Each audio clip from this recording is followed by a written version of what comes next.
Hi everybody, Tim Hughes here. I'm the CEO and co-founder of DLA Ignite. I've got Andy with me today, and we're going to be talking about, do buyers or are buyers ready for AI? I saw a comment on X as it is today that said lots of marketers are interested in AI, but no buyers are. Something like that. So Andy, welcome. Where can people find you if they want more information? You may already be on the platform where I'm most active, LinkedIn. So connect with me on LinkedIn anywhere. Else might be YouTube. I have an active YouTube channel. I publish everything first on my own site, orbitmedia.com. Orbit is a web development and website optimization company here in Chicago. Started 24 years ago. There's now 53 people. It's 53 Orbiteers. But you can find me right here, right now, Tim. I'm just excited to talk to you. And I was reading your newsletter on LinkedIn, and you've got like over like 180,000 followers on your newsletter. Yeah, it's a lot. Subscriber 200 and is it 30? Yeah, it's quite a few. So you put out some research, didn't you? When was it? Consumer readiness, the AI consumer readiness survey. Yes. So that was on the 11th of April, 2024. And the reason I came to you to come on here to talk about it, because what you'd done was that you asked the questions that we were all thinking, but nobody had asked. And it's proper research, it's data, isn't it? You've gone out and you've got a sample of it's like 1,000 people. Yeah, 1,100 people, which is a good sample. And you've asked questions like, you're hiring a marketing company to create an ad. Which company sounds best to you? And the choices are: our designers and writers do everything by hand. Our designers and writers do the heavy lifting, but AI checks the work. AI generates design and copy, and then our team checks it. And your ad will be totally created by an AI bot. And the results to that was fascinating. It is. It's interesting. But the original idea behind the survey is to try to discover at what point should we as brands put AI into our messages. Yes, of course we use AI. We have AI powered doctors, lawyers, whatever the category is. We asked this for a bunch: rideshare, accountants, news, airlines. Yeah, so you asked the question: would you get in on an AI piloted airplane? That's right. So you don't see that in airlines marketing messages, but if they tried that, would that be helpful? Yeah. Do consumers trust machines more than people, or people more than machines? It's so interesting, right? It's like super unclear. It's sort of early. The airplane one is actually an ironic example because most flying is already done through algorithms and automation. So it's funny because people are sort of like squeamish about, I don't know if I want a robot pilot, but in fact, your pilot's already a robot. The humans are sort of there, like on a self-driving car. They're like they're like, not to do down pilots, but they're there because people kind of like want to see that. Yeah. But there was a barber. That's the barber. The pilot one, that's in here too. So the pilot, it basically says, humans pilot, our planes are flown by humans assisted by AI. It's actually much more the case for the third option. We have AI piloted planes with human pilot backups. Yeah. That's sort of the current state of how planes fly, commercial airlines. And so there's really only 13% or 9% of people prefer what is currently the way in which planes fly around, which is down from 13% from last year. And so, Tim, you highlighted the other interesting part of the survey is because we've done it twice now, and there seems to be a slight eroding of trust in technology from 2023 to 2024. But this idea of at what point will it be more effective in our marketing to include AI in the message? Come to our hospital, our doctors use the latest AI. Or let me do your taxes. Obviously, I'm going to have everything checked by the AI. Or you need a financial planner, just use this app. No humans will touch your financial. We promise you, a human with cognitive biases will never make recommendations for your finances. It's like very interesting. Like and it's unclear. And one of my predictions is it may actually split, like so many things do in culture, where there are people who are ever more trusting of technology and others who are ever less trusting of technology. I guess it's a bit like Seinfeld, isn't it? So you either like it or you hate it. Yep. Or if you're under 25, you don't even know what it is. AI is already a polarizing technology. I have not seen any suggestion of polarization along political lines or cultural lines. It's quite broad at the moment. Well, they've it been seems to be using, if you think about it, Match.com has been using AI to match sure. people for 10, 15 years. Oh, AI has been in the background for decades. Yeah. I mean, you've never taken a survey on Netflix to see what movies you might like. AI is recommending movies based on, that's been AI for many years. The typical, just open a URL on Amazon, AI powered many of the things that just rendered on your screen. There, all of the social platforms, of course, have. Actually, this is interesting, and I'll ask it as a question. I'm not an AI engineer, obviously, but I think the term AI is actually overused, and that many things that are simple automations are now being ascribed to this kind of artificial intelligence, including the airline thing. I don't know that that's artificially intelligent planes. I think there's automations that are helping these pilots take off and land, and the cruise control.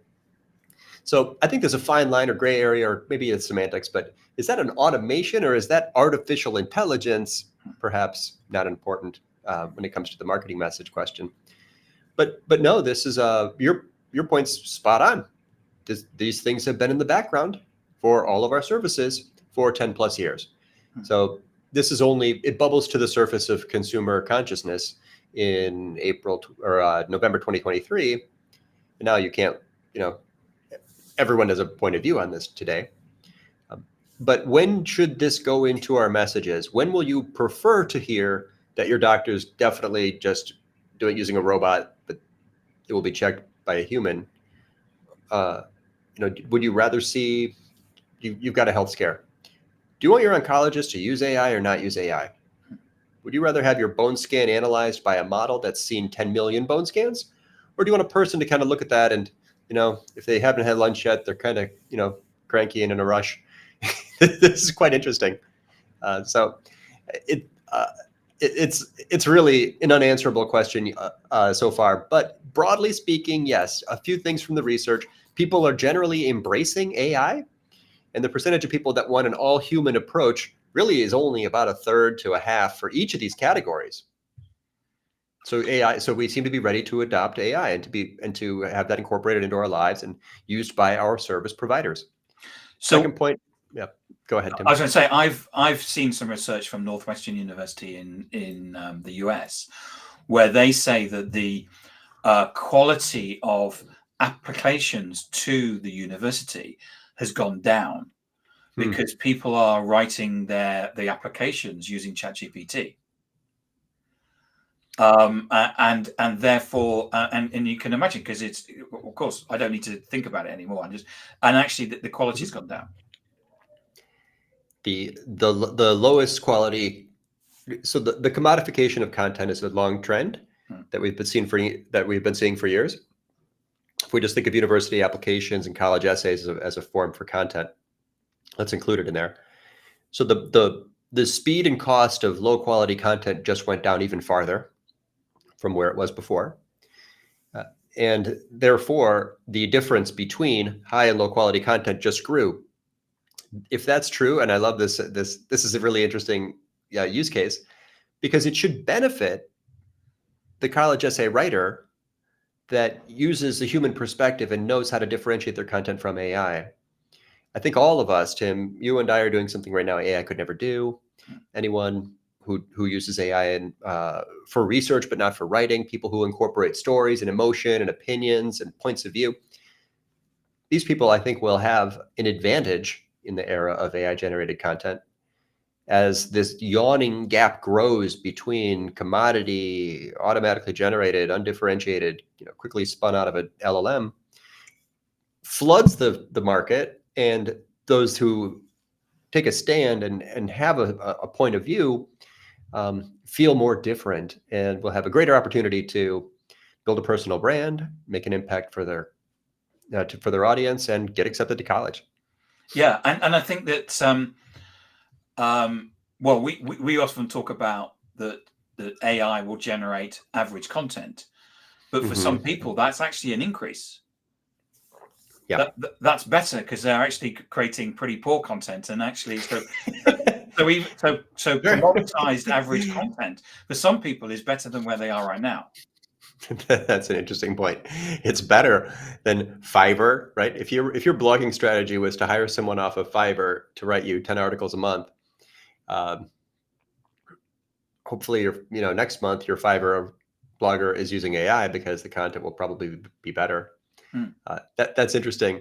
It lowers the cost of commodity content, but it probably improves the quality of it. I really hadn't thought of that. So you wrote a really interesting newsletter that just came out recently about thought leadership, and you mentioned the fact that you saw Seth Godin speak at an event, and you were the crafty one that got your hand up first to ask a question about what is thought leadership. Do you remember what he said off the top of your head, or? I do. Seth said, and I was writing this down. I didn't capture the quote verbatim. I sort of wish I'd recorded it, but it was a small private event. So what I had written down in that moment was thought leadership content always creates tension. You can be certain that someone will disagree. Something like, the whole point is to make an assertion. And what he's saying is that he's setting the bar high for thought leadership and basically telling us that if you cannot disagree with it, it is not thought leadership. That's his standard. Thought leadership is about making assertions. Yeah. So it's not actually part of my content strategy. Mostly I'm a how-to blog and I write things about, how to do these things. But that idea is especially relevant today in the era of AI-generated content because we can decide now if it's possible today with models like ChatGPT to actually produce a piece of thought leadership.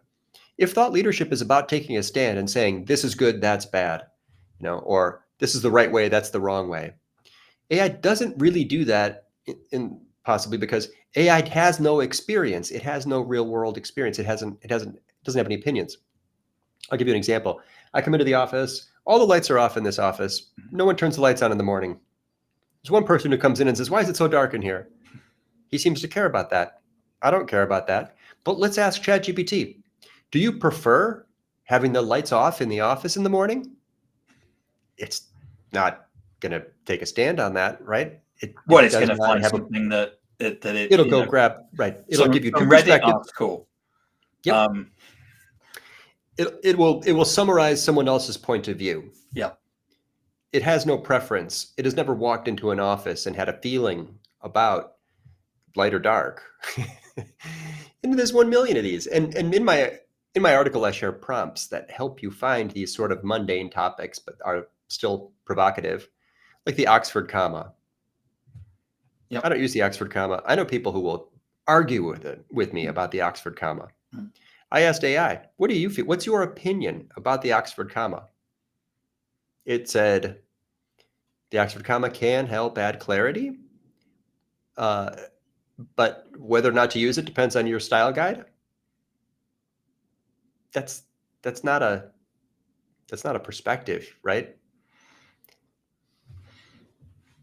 So how much do you think that, I mean, people in marketing and sales are all a bit gung-ho about AI. There's lots of talk about, this magic answer that it's going to give. What do you think our customers and buyers actually think? the people that are going to consume the content? Well, if the past is, points to a future, then the AI or not AI is not mostly what the consumer cares about. Hmm. They care if that Netflix movie recommendation was something good. They care if the doctor's diagnosis was accurate. They care if the rideshare car gets them there on time and if the plane lands, safely in their destination. They care about costs. They care about speed. They care about quality. We should be saying we, because Yes. we care about those things, right? Cost, time, quality, service. So I think that it's likely that the future will have much, much more AI embedded into many, many more of our services. But our point of view, unless we're directly interacting with a bot we know to be AI, like you're talking to your smart speaker or you're on the phone with a customer service robot, you'll have a point of view right then. But mostly in the background of services, whether or not your lawyer uses AI to do good discovery work, or whether or not your financial planner wrote that summary by hand, or a bot generated a summary of your finances. Whether the salesperson or the marketer got AI help in drafting that message that landed in your inbox, it might be kind of a big bite of a nothing burger, Tim. I don't know. It's hard to say. It's very hard to say. I think that the most important things to consumers won't likely change. Yeah, I mean, our friend Mark Schaefer wrote, probably was it 5-6 years ago, about that there was an avalanche of content, and we'd reached a point where we were at Sure. saturation level. Content shock. Yeah, that was it. Content shock. And we just seem to keep turning up the dial, really, don't we? We do. I love Mark's perspective. He's a dear friend, and I have learned so many things from him. And I understand his notion. The volume of content is ever increasing. The attention span is not increasing. So he applies a sort of like economic model, pointing out that this is not sustainable.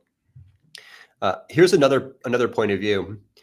The way that we become exposed to content and discover content, email, search, social, they're mostly intermediaries between us and the internet as a whole, that filter for us through our actions and through their algorithms, whether it's like a deliverability algorithm or a search algorithm or a social algorithms.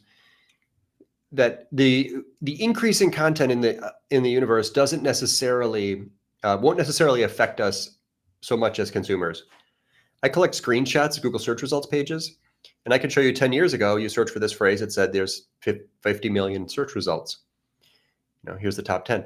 Today, you search for the same phrase, it'll say there's 200 million search results. Here's the top 10. So even if the internet doubles in size, which it does every so often, I'm not sure how dramatically that would impact the typical reader, potential buyer, email subscriber, social follower.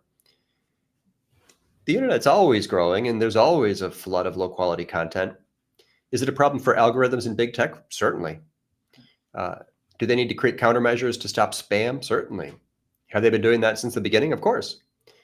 But your reader has ways to find quality. Brands matter. Personal brands matter. Trust matters. People can unsubscribe from things they don't like and unfollow accounts that are annoying. Yeah. So I think it's just, again, so many of these arrows point back to the same message, which is just stay obsessed over quality and connections, and the disruption won't be quite so bad. And in terms of content, is about creating trust. Content is about creating conversations. Content is about creating connection, and about thinking about whether what is it that you're creating, whether it's actually generating that. It's not about creating content for content's sake, is it? No, I had one of the comments on that post I did yesterday. AI cannot produce thought leadership. Humans should not produce commodity content. I'm trying to draw this line, show this distinction. One of the comments was, "What about SEO content?" which I think is sort of strange. What is SEO content? Oh, this person might be thinking of those sort of keyword focused articles that maybe rank well, that maybe get some clicks. But I've never thought of producing SEO content. I think of making a highly useful, interesting, insightful piece of content and then promoting it in search if it has a keyword opportunity. But I think there are lots of marketers with this mindset of sort of I algorithm know first. people that have written content and it's unreadable because it's so it ranks on page one, and as soon as you click into it, immediately there's a join our mailing list, and you go right, and then you click on that one, and then it's do this and give us your email. It's like no. This is not what I signed up for. Those algorithm first content is garbage. It's really not. It's the opposite of what we should be doing here, and what you just said about content's about connections, relationships, staying top of mind, being memorable, making an impact, being insightful. Winning this contest of generosity. That's what content marketing is. A huge contest, a global. It's the Olympics of generosity. Whoever gives away the most helpful, useful advice wins the most loyalty and love and leads. What we're seeing with that question, sort of with that comment, sort of reveals is that there's actually two types. Tell me if you agree, Tim. There's two types of marketers: algorithm marketers, who are mostly focused on getting visibility in social and search, or relationship marketers who care about their audience. They're nurturing their email list. They are building relationships with influencers, collaborating, which as we are doing right now. Yep. They care about word of mouth. They want to sound different. They're taking a stand. They have a perspective.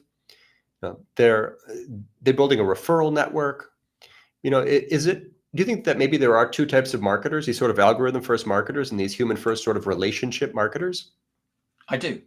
Yeah, and it's the same in sales. I mean, there's so much on social media about chasing algorithms, and I've had person after person that I've interviewed on here who have built up. A friend of mine, he's got a 15,000, similar to you, but 15,000 YouTube channel subscribers, and he said, he gets emails saying, that was a great video. In your email from YouTube, that was a great video. Do another one. It's like, no, I don't want to do another one. I'm going to do what I want.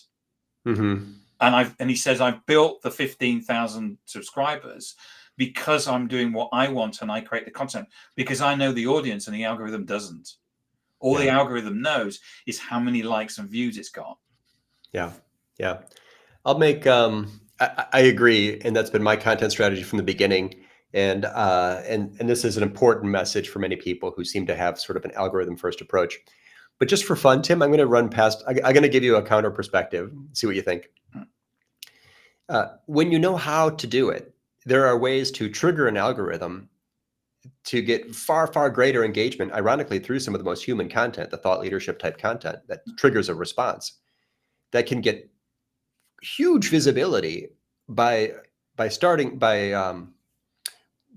creating things that the algorithm likes, by creating things that people respond to.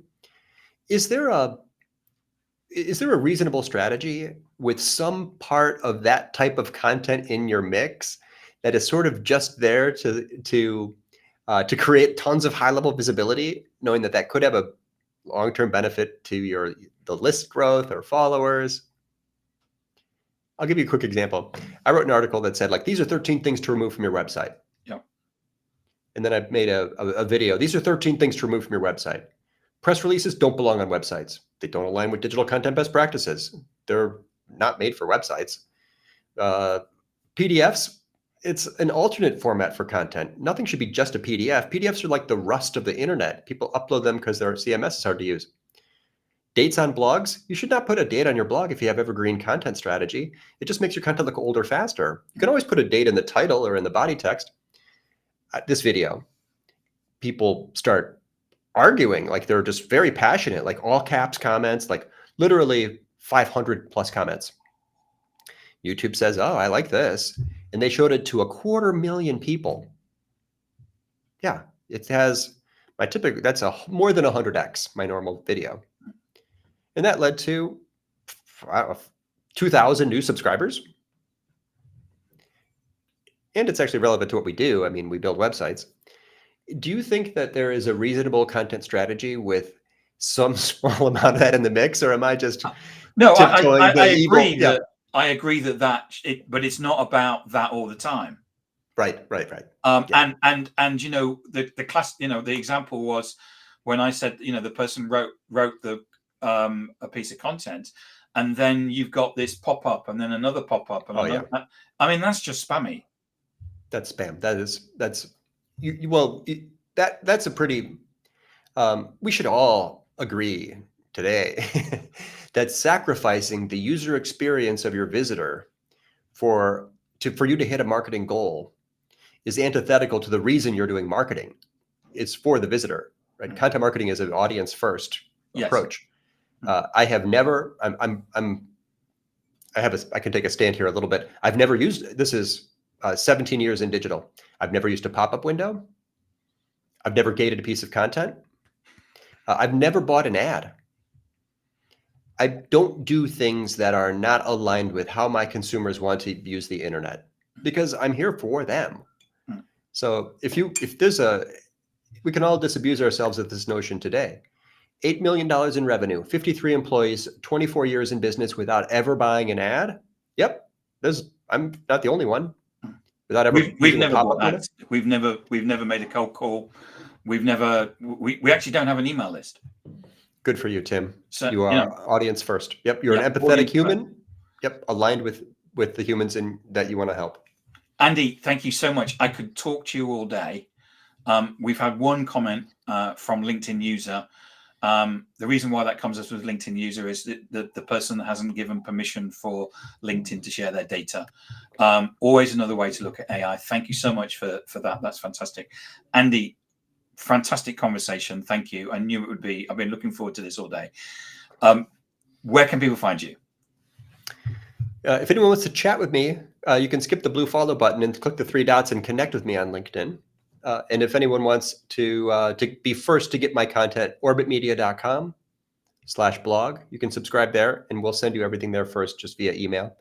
I only send the newsletter. I never use that list for anything else. You'll get 1 email every 2 weeks if you subscribe.